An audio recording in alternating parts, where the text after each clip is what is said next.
大家都知道，卡片盒的主笔记要用自己的话写，这几乎是铁律，对吧？因为只有用自己的话，才能真正把知识内化成自己的东西。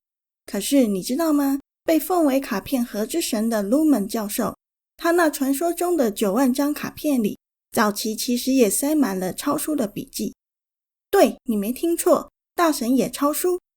所以今天我要帮大家把完美主义这只怪兽赶走。写第一张主笔记根本不用一开始就完美，允许自己抄，允许字迹丑，允许笔记看起来像国中生的作业，这才是真正的起点。只要你愿意动笔，主笔记真的没有你想的那么难。嗨，大家好，欢迎回到 Alice 习道笔记，这里是陪你一起练习生活、练习思考的过日子不佛系单元。我是 Alice。 上一集我们一起做了参考笔记，用2个简单的问题帮自己搞清楚我到底想从这本书里挖到什么宝藏。因为笔记从来不是用来囤积答案的仓库，它真正的使命是为了在某一天让我们突然开窍，把知识真正用出来。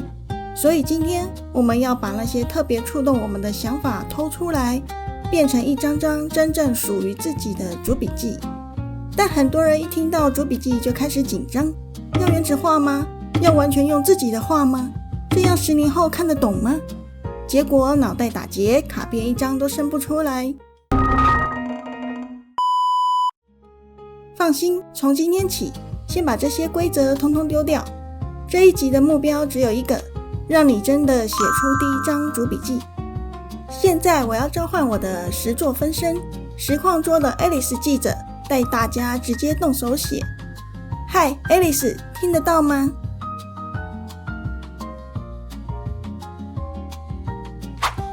嗨，主播好，大家好，我是实作派的 Alice。 来，我们不啰嗦，直接动手。今天第一步，我们要试着抓住一本书的骨架。这一步我们还是写在参考笔记上哦。拿出一张卡片，转成直的。为什么呢？因为直的可以直接夹进书里当书签，在卡片上方画一条横线，留出一行当标题栏，接着在左边画一条垂直线，把卡片分成左窄右宽2栏。最上方的栏位写下书籍编号，譬如我的就写 R.B 阅读爱德。后面括号1代表这是第一页，如果写满了，下一章就标括号2，以此类推。现在翻开第一章，左栏写希望，右栏抄下章节标题阅读的活力与艺术，底下用色笔划线，未来回顾时一眼就能知道，哦，这是章节标题。每读一章就在新的一行写西2西3，照样抄标题画色线。这里插播一下，可能有人会问，这不就是抄目录吗？我看书不就好了？没错，但大家回想一下，我们平常看目录是不是都是眼睛扫过，大脑跳过？可目录本身就是作者在告诉你，嘿，我的这本书架构长这样。亲手抄一遍就像是先画了一张地图，这能告诉你的大脑，我们等一下要在这座森林里探险哦。这对于建立脑中的知识地图非常有帮助。好，地图画好了，接下来怎么抓宝藏？ Alice 请继续。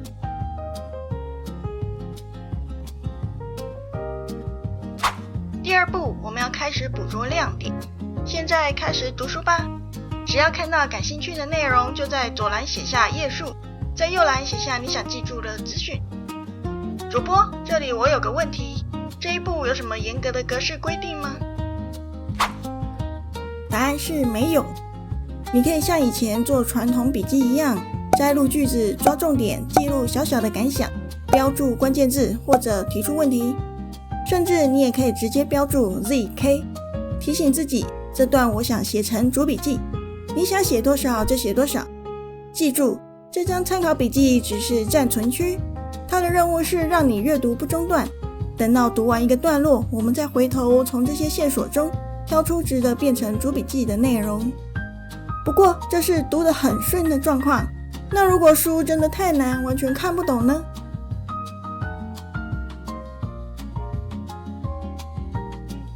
第3步，当书太难看不懂的时候，直接抄。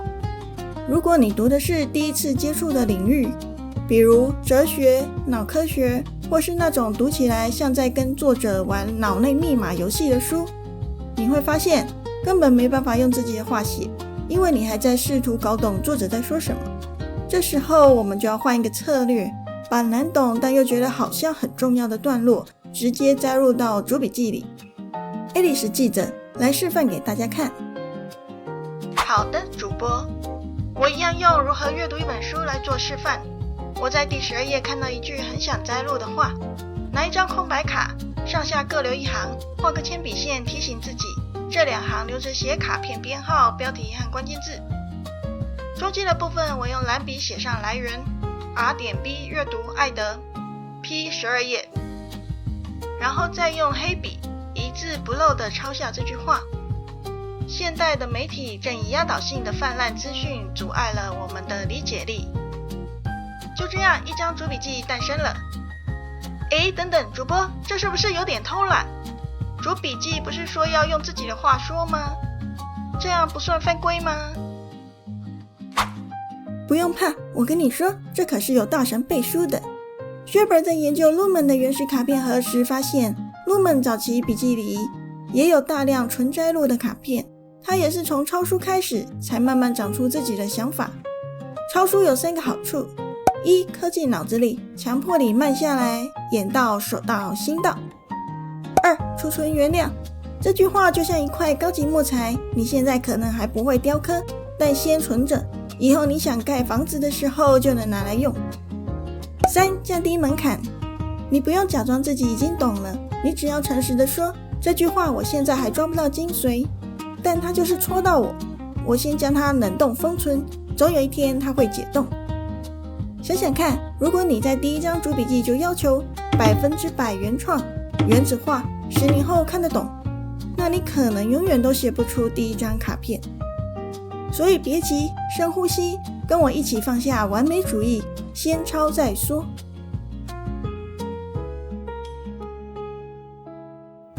既然大神都说可以抄，那我就放心了。不过主播，如果卡片盒里全是抄来的句子，那我买本笔记本抄一抄不就好了？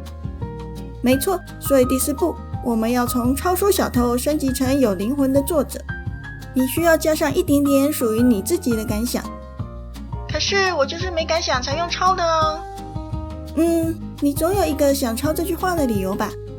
不用写什么大道理，问自己，我为什么手痒想抄这句话？它戳中我哪里？它让我想到什么经验？哦，懂了，让我试试看。刚抄的那句是关于媒体阻碍理解力，我在下面补上一段。运用媒体学习知识，就像老师帮你整理好重点，你只要背下来就能拿高分。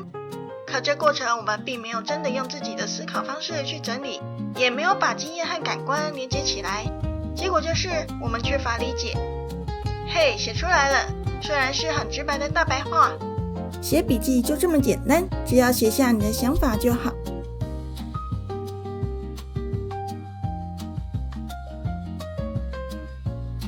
好，那如果遇到那种长篇大论会抄到手断掉的怎么办呢？所以第5步，我们要记出另一招费曼技巧。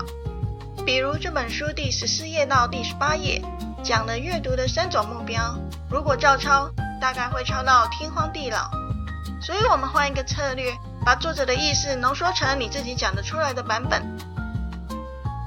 刚刚那几页在讲什么？我看着空白卡片写。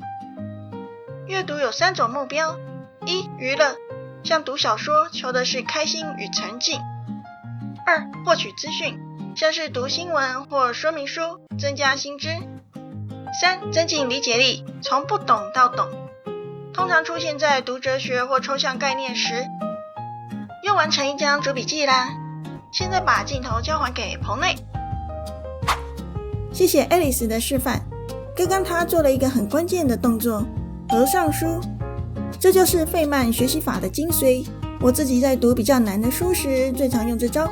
每读一小段，合上书，停一下，问自己刚刚那段到底在说什么，然后记录在卡片上。万一我理解错了怎么办？不用担心，这又不是期末考，就算你只懂了一层，也只要把这一层写下来就好。